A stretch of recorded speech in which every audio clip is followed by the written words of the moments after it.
Ang ilalim ng ating karagatan ay nababalot ng mga misteryo at hiwaga. At FYI, wala pang 5% ng karagatan ang nadidiskubre ng mga sayantipiko. Kaya naman hindi na nga nakapagtataka kung bakit maraming iba't ibang nilalang o mga alien creatures ang nakikita sa kalaliman ng dagat na mapa hanggang sa ngayon ay hindi pa rin ito lubos na napapaliwanag ng mga sayantipiko. Pero ang malaking katanungan, ano-ano bang mga nilalang ang nakatira sa pinakalaliman ng dagat at ano-ano din ang iba't ibang misteryo ang nababalot sa karagatan. At kung wala kang ideya ay ako ang bahala sa iyo dahil sa video na ito ay aalamin at tutuklasin natin ang 10 Mysteries of the Deep Sea o sa Tagalog, 10 misteryo sa kalaliman ng dagat. Kaya naman, simulan na natin.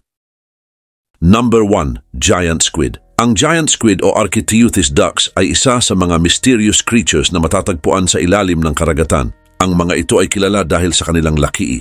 Ang haba ng babaeng squid ay maaaring umabot ng hanggang 43 feet, habang 33 feet naman sa mga lalaking squid. Ang kanilang katawan ay binubuo ng malaking ulo, 8 braso na may mga suction cups, at 2 mas mahahabang tentacles na ginagamit nila upang makakuha ng kanilang pagkain. Ang tuka ng mga giant squid ay kasintalim ng tuka ng mga ibon at ito ang ginagamit nila upang hatiin ang katawan ng kanilang mga biktima. Maliban pa rito, isa sa mga kakaibang characteristics ng giant squid ay ang kanilang mga mata. Ang diameter nito ay maaaring umabot sa halos 1 feet. Ang malalaking mata na ito ay nakakatulong sa kanila upang makita ang mga bagay kahit sa madidilim na bahagi ng deep sea dahil karaniwan silang naninirahan sa lugar na may lalim na 300 hanggang 1,000 meters. Bagaman bihira lamang na makakita ng mga buhay na giant squid, ang ilan sa mga kaalaman tungkol sa kanila ay nagmula sa mga bangkay ng mga namatay na squids na napadpad sa baybayin o nahuli ng mga mangingisda. At noon ngang 2004, sa kauna-unahang pagkakataon ay nakuhanan ng larawan ng mga scientists ang isang giant squid sa ilalim ng tubig. Habang noong 2012 naman ay isang buhay na giant squid ang nakuhaan ng video. Dagdag pa rito ang pagkain ng mga squids ay mga isda at iba pang malalaking squids. Kilala rin ang mga squids sa pagiging aggressive, lalo na sa panghuhuli ng kanilang mga pagkain dahil ginagamit nila ang mahahaba nilang tentacles upang hulihin ang kanilang biktima at hilahin papunta sa kanilang mga tuka. Ngunit sa kabila ng kanilang laki, ang mga giant squid ay nagiging biktima rin ng mga sperm whale. Ito ang pangunahing kumakain sa kanila. Sa kabila nito, ang giant squid ay mayroon ding kakaibang reproductive system. Ang mga male squids ay merong isang espesyal na braso na tinatawag na hectocotylus na ginagamit upang ilipat ang sperm packets sa female squids. Ang mga female squids ay maaring magdala ng hundreds of thousands na mga itlog na inilalagay naman nila sa mga gelatinous mass sa ilalim na bahagi ng karagatan. Number 2. Great Blue Hole. Ang Great Blue Hole ay isang sikat na diving site na matatagpuan sa Belize Barrier Reef Reserve System. Ito ay isang napakalaking bilog na sinkhole na may lapad na 300 meters at may lalim na 124 meters. Ang Blue Hole ay bahagi ng Lighthouse Reef, isang maliit na atoll na nasa silangan ng mainland ng Belize. Ang lugar na ito ay naging kilala sa buong mundo dahil kay Jacques Cousteau, isang sikat na French oceanographer, at idineklara ito bilang isa sa mga nangungunang diving spots sa mundo noong 1971. Sa kanyang expedition ay ginamit niya ang kanyang barko na tinatawag na Calypso. Dito ay isinagawa ni Cousteau ang mga pag-aaral upang sukatin ang lalim at upang tuklasin ang geologic formation ng Blue Hole. At dahil sa kanyang mga pag-aaral ay natuklasan niya na ang sinkhole ay nabuo mahigit 150,000 years na ang nakalipas noong late glacial periods kung saan ang lugar ay isa pang limestone caves. At nang bumaba ang level ng tubig sa dagat ay nag-collapse ang mga cave na nagresulta naman upang mabuo ang Blue Hole. Bukod pa rito, ang Great Blue Hole ay kilala rin dahil sa kakaibang ecosystem na meron ito. Dahil sa ilalim ng crystal clear water, ay matatagpuan ang mga stalactites at stalagmites at ang mga ito ay nagpapatunay tungkol sa mga sinaunang cave formation. Gayon din, ang mga pader ng sinkhole ay nagsisilbing tahanan ng iba't ibang uri ng marine life tulad ng mga barracuda, reef sharks at hammerhead sharks. At ang tubig nito ay may kakayahang magbigay ng magandang visibility na umaabot naman hanggang 30 meters, kung kaya tamang-tama ito para sa mga divers. Ang mga divers ay maaaring makakita ng iba't ibang anyo ng marine life sa ibabang bahagi nito. Habang sila ay bumababa, makikita nila ang pagbabago sa mga kulay ng tubig at ang mga rock formations. Sa kabila ng kagandahan at kahalagahan nito, ang Great Blue Hole ay nahaharap din sa mga issue tulad ng pagbabago ng klima at pagtaas ng antas ng dagat. Ang mga coral reefs sa paligid nito ay naapektuhan ng coral bleaching dahil tumataas ang temperature ng tubig. Bilang tugon, kinakailangan ng mga hakbang para maprotektahan at mapanatili ang kagandahan at biodiversity ng Great Blue Hole para sa mga susunod na henerasyon. Number 3. Underwater River in the Black Sea. Ang underwater river sa Black Sea, na madalas tinutukoy bilang Black Sea Underwater River, ay isa sa mga misteryosong lugar sa mundo. Natuklasan ito noong 2010 ng isang grupo ng mga scientists mula sa University of Leeds sa United Kingdom. Ang ilog na ito ay matatagpuan sa seabed ng Black Sea. Ang haba nito ay 37 miles at may lalim naman na 115 feet. Ang underwater river na ito ay nabuo dahil sa mataas na salt concentration na dala ng tubig mula sa Mediterranean Sea papunta sa Black Sea sa pamamagitan ng Bosporus Strait. Ang tubig na ito ay mas maalat at mas mabigat, kaya lumulubog ito sa ilalim ng low salinity water ng Black Sea. At ito ang dahilan kung bakit nagkakaroon ng isang hiwalay na agos na parang isang ilog sa ilalim ng dagat. Ang ilog na ito ay mayroon ding sariling shore at sediment deposits na halos katulad ng isang ilog na matatagpuan sa lupa. Samantala, ang daloy ng tubig sa underwater river ay may bilis na 4 miles kada oras at ito ay mas mabilis kumpara sa karamihan ng mga ilog dito sa lupa. Gayon din, ang pagkakatuklas sa underwater river ay nagbigay ng mahalagang impormasyon tungkol sa mga dynamics ng tubig sa mga enclosed seas tulad ng Black Sea. At ang riverbed nito ay naglalaman ng mga landforms na katulad ng mga makikita sa mga terrestrial riverbeds tulad ng river channels at meanders. Bukod sa biological at ecological impact, ang underwater river ay nakakatulong din upang maunawaan ang kasaysayan ng klima at geology ng rehiyon. Ang mga sediment deposits sa riverbed ay maaaring magbigay ng impormasyon tungkol sa kung anong uri ng klima meron dito dati at maging sa mga past geological events nito. Ang pag-aaral tungkol sa Black Sea Underwater River ay patuloy na nagbibigay ng bagong kaalaman tungkol sa interaction sa pagitan ng tubig, asin at sediment. Ang mga natuklasan dito ay maaaring magamit para sa mga future research at application tulad ng pagbuo ng mga environmental models at marine conservation efforts. Number 4. Amelia Earhart's Plane.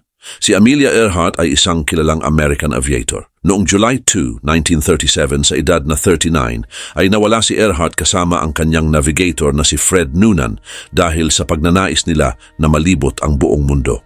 Ang kanyang eroplano na tinatawag na Lockheed Model 10E Electra at may tail number na NR16020 ay huling narinig mula sa Pacific Ocean malapit sa Howland Island. Ang Lockheed Electra ni Earhart ay isang twin-engine monoplane na ginawa para sa mahabang biyahe.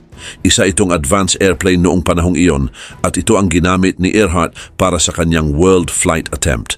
Ang eroplano ay pinalakas ng dalawang Pratt & Whitney R1340 Wasp engines at may kakayahang magdala ng 1,200 gallons ng gasolina na mahalaga para sa kanilang trans-Pacific flight. Ang huling ruta ng kanilang biyahe ay mula Lae, New Guinea, patungo sa Howland Island, isang maliit na isla malapit sa gitna ng Pacific. Bagamat malalakas ang communication at navigational aids na ibinigay ng US Coast Guard, lalo na ng barkong Itasca, ay nagkaroon pa rin ng mga problema pagdating sa kanilang communication. At sa kabila ng patuloy na pakikipag-ugnayan, hindi natagpuan ni Earhart ang Howland Island.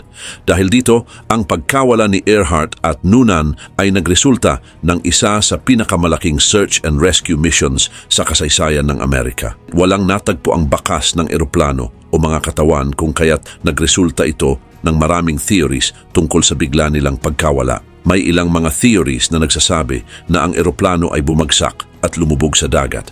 habang ang iba naman ay nagmumungkahi na maaaring nag-emergency landing ang dalawa sa ibang isla at namatay na parang mga castaway. Kaugnay pa nito, sa paglipas ng panahon ay maraming expeditions at pananaliksik ang ginawa upang mahanap ang eroplano ni Earhart. Ang The International Group for Historic Aircraft Recovery o TIGHAR ay isa sa mga nangungunang grupo na nagsasagawa ng paghahanap. Sa kanilang mga expeditions ay natuklasan nila ang ilang mga artifacts sa Nikumaroro Island na nagpatibay sa theory na si Earhart at Noonan ay maaring nag-crash land doon. At ang mga artifacts tulad ng mga piraso ng aluminum at mga old-fashioned na bote ay nagsisilbing ebidensya tungkol sa pagkawala ni Earhart. Bukod pa dito, mayroon pang isang teorya na nagsasabi na ang eroplano ay maaaring lumubog sa karagatan. Dahil dito ay ilang mga underwater searches ang isinagawa upang hanapin ang wreckage sa seafloor. Number 5. Bermuda Triangle. Ang Bermuda Triangle o kilala rin bilang Devil's Triangle ay itinuturing na isang mysterious region sa West Atlantic kung saan maraming ulat ang nagsasabi na maraming mga sasakyang panghimpapawid at mga barko ang dumaan dito, ngunit biglaan na lang nawala ng walang malinaw na dahilan. Ang lugar na ito ay nasa pagitan ng Bermuda, Miami, Florida at San Juan, Puerto Rico at meron itong sukat na 500,000 square meters. Unang nakilala ang Bermuda Triangle noong 20th century, lalo na noong kumalat ang mga balita at mga libro na nagtatala ng mga insidente tungkol sa mga nawawalang barko at eroplano. Samantala, isa sa pinakatanyag na kaso ay ang pagkawala ng Flight 19 noong December 5, 1945, kung saan 5 US Navy bombers ang nawala habang nagsasagawa sila ng isang training flight sa lugar. Ang mga crew na ito, gayon din ang mga eroplanong ginamit nila ay hindi na muling natagpuan at maging ang rescue plane na ipinadala para hanapin sila ay nawala din. Dagdag pa rito, isa pang kaso na may kaugnayan sa Bermuda Triangle ay ang SS Marine Sulphur Queen na nangyari noong 1963. Dito ay isang barko na may sakay ng mga sulfur ang nawala sa Bermuda Triangle kasama ang 39 crews na sakay nito. Subalit, maraming theory ang nagsilabasan upang ipaliwanag ang mga misteryosong pangyayari sa Bermuda Triangle. Kabilang sa mga ito, ang natural na dahilan tulad ng malakas na ocean currents, methane hydrates na nagdudulot ng mga pagsabog sa ilalim ng dagat at mga abnormal magnetic phenomena na maaaring nagdulot ng mga problema sa navigational instruments. May mga suggestions din na nagsasabi na maaaring ang mga pangyayaring ito ay bunga lamang ng human error o natural calamities. Sa kabila ng napakaraming investigasyon at mga pag-aaral, ang Bermuda Triangle ay nananatili pa rin bilang paksa ng maraming pagtatalo at mga theory. Number 6. Zombie worms. Ang zombie worms na kilala rin bilang Osedax ay isang uri ng polychaete worm na natuklasan noong 2002 sa ilalim na bahagi ng dagat malapit sa California. Ang Osedax ay nangangahulugang bone devourer o kumakain ng buto. Ang mga ito ay kilala sa kanilang kakaibang kakayahan na kumain ng mga buto ng mga patay na hayop sa ilalim ng dagat, lalo na ang mga buto ng balyena. Pero alam mo ba na ang mga zombie worms ay may mga special characteristics kung kaya't naiiba ito sa ibang mga hayop? Ito ay dahil wala silang bibig o tiyan. Dahil dito, gumagamit sila ng mga special bacteria sa kanilang katawan upang matunaw ang mga nutrients mula sa mga buto. Ang mga bakterya na ito ay matatagpuan sa loob ng mga root-like structures na tinatawag na roots na lumalabas mula sa katawan ng mga bulate at tumutubo sa loob ng mga buto. Gayun din, ang mga ugat na ito ay naglalabas din ng mga enzyme na nakakatulong upang alisin ang collagen at iba pang organic materials mula sa buto. Pagkatapos nito, ang mga bakterya ay tumutulong upang i-convert ang mga ito para maging nutrient. Ang mga babaeng zombie worms ay mas malaki kaysa sa mga lalaki. Mayroon itong mga ugat na tumutubo sa kanilang katawan na siyang ginagamit sa pagkuha ng pagkain. Ang mga lalaki naman ay maliliit at nabubuhay sa loob ng katawan ng mga babae. Sa katunayan, daan-daang maliliit na male worms ang maaring makita sa loob ng isang babaeng bulate.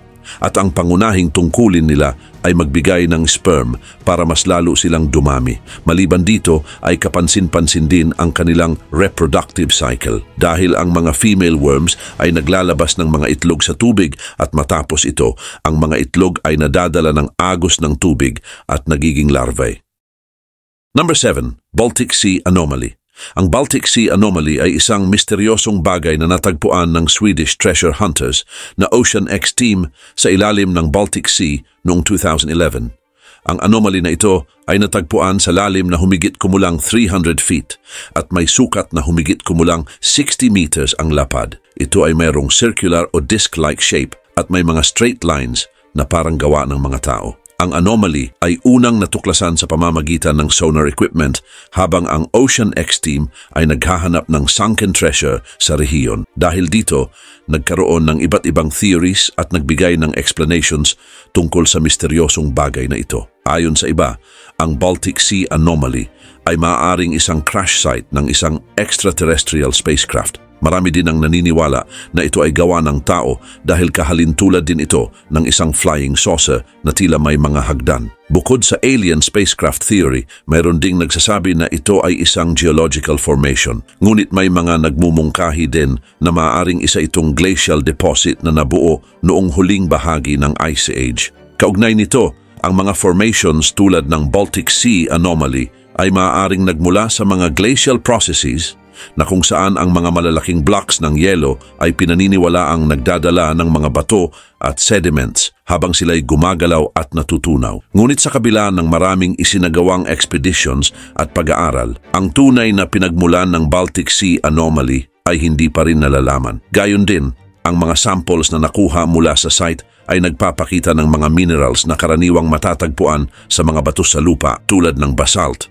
Ngunit walang sapat na ebidensya na magpapatunay sa eksaktong pinagmulan nito. Maliban pa dito, ang Ocean X team ay nagulat din ng mga technical problems na kanilang na-encounter habang sila ay nagsasagawa ng pagsisiyasat sa site.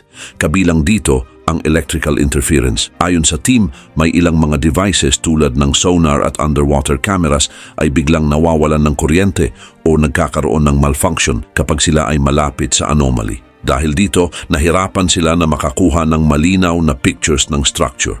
Bukod dito, nagkaroon din sila ng mga communication problems. Ang mga radyo at iba pang communication devices ay nagkakaroon ng signal loss o interference na naging dahilan kung bakit nahirapan silang makipag-communicate sa kanilang base at sa iba pang members ng team.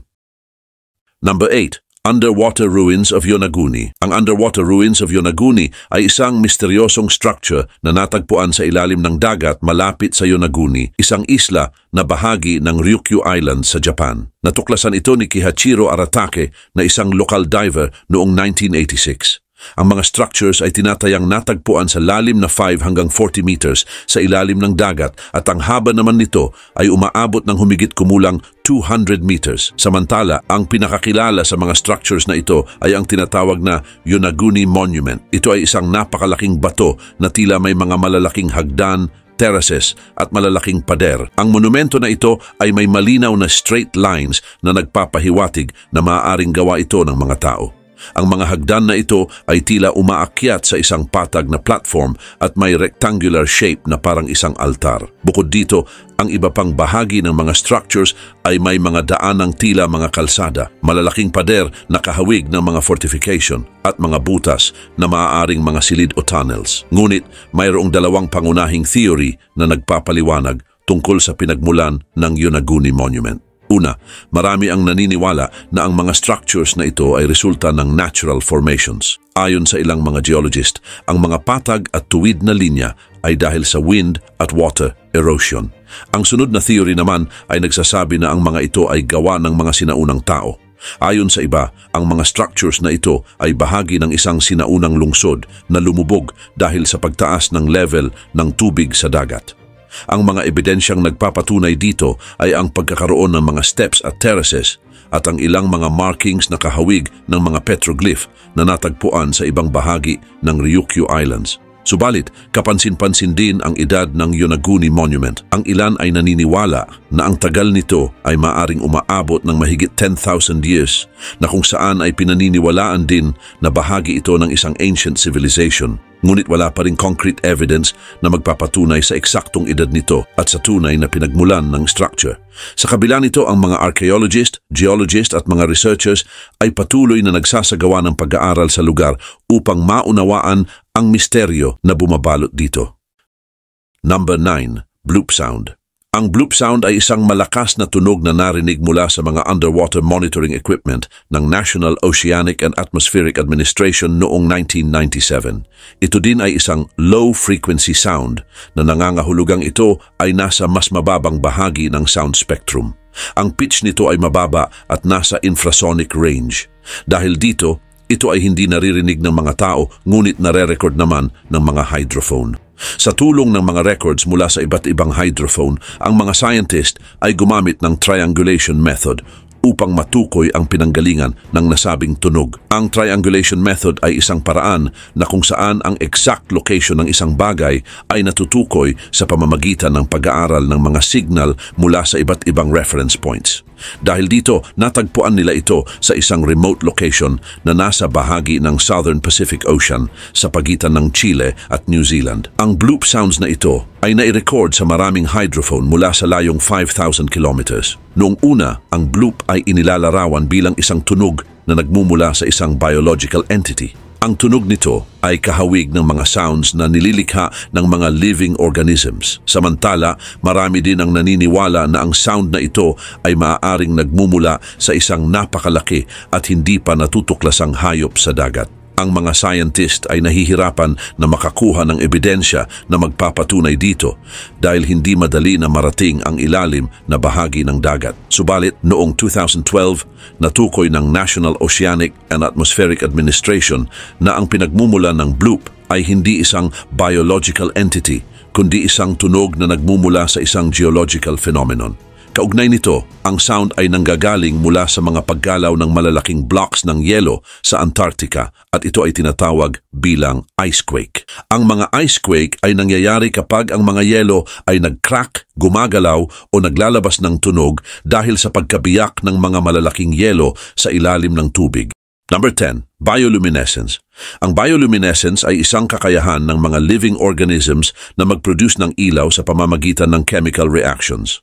Ang bioluminescence ay karaniwang makikita sa iba't ibang mga uri ng organisms, kabilang ang ilang mga halaman, fungi, protists, insects, isda, at iba pang mga marine organisms tulad ng plankton, jellyfish at squid. Samantala, ang prosesong ito ay nangyayari sa pamamagitan ng isang chemical reaction. Kapag ang enzyme na tinatawag na luciferase ay nag-react sa isang molecule na tinatawag na luciferin, nagre-resulta ito sa pag-produce ng liwanag. Ang bioluminescent organisms ay maaaring mag-produce ng iba't ibang kulay at patterns ng ilaw katulad ng green, blue, red at iba pa. Ang ilaw ay maaaring makita bilang white scintillations, maliliit na flares, o pati na rin ang mga shining patterns. Dagdag pa dito, ang kakayahang mag-produce ng ilaw sa ilalim ng tubig ay isa ding mahalagang adaptation skills para sa ilang mga marine organisms. Maaari nilang gamitin ang kanilang mga bioluminescence para sa paghahanap ng pagkain at pang-akit sa kapareha. Maliban dito ay ginagamit din nila ito upang protektahan ang kanilang mga sarili mula sa mga predators at upang makipag-interact at makipag-usap sa kanilang kapwa. Sa kabila nito, ang mga bioluminescent organisms ay mayroon ding mahalagang papel na ginagampanan sa ecology. Ang kakayahang makapag-produce ng liwanag ay nakakatulong sa kanila upang mailigtas ang kanilang mga sarili mula sa madilim na kapaligiran, tulad ng malalim na bahagi ng karagatan na kung saan ang lugar na ito ay hindi naaabot ng sikat ng araw. Gayon din, ang liwanag na kanilang nalilikha ay maaari ding gamitin upang iligaw ang mga predator na maaaring kumain sa kanila at upang magbigay ng babala sa ibang hayop. Sa kabilang banda, ang bioluminescence ay ginagamit din sa mga medical research. Ang mga scientist ay gumagamit ng bioluminescent markers upang pag-aralan ang iba't ibang biological processes. Halimbawa, ang mga bioluminescent genes na nakuha mula sa mga isda ay ipinapasok sa ibang organisms upang mapag-aralan ang gene expression at cellular processes nito.